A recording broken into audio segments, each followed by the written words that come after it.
May tatlong babae na sumalangit at nakausap ni San Pedro. Sabi ni San Pedro, "Nandito kayo sa lugar ng paghuhukom. Sabihin nyo ang inyong mga ginagawa bago kayo namatay at ilalagay ko kayo sa kwarto kung saan kayo nararapat." Nagsalita ang unang babae. "Isa ako pag nakasambahay at madalas tumutulong sa kapwa.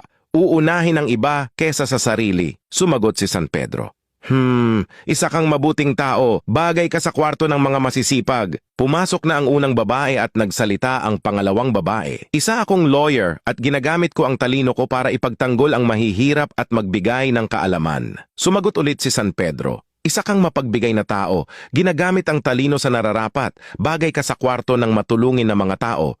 Pumasok na ang pangalawa at nagsalita na ang pangatlong babae. "Isa akong prostitute sa pinagtatrabahuhan ko dati. Tinutulungan ko maging masaya ang mga lalaki at sinusunod ang mga gusto nila. Araw-gabi akong nagtatrabaho at hindi ako humihingi ng kahit anong kapalit."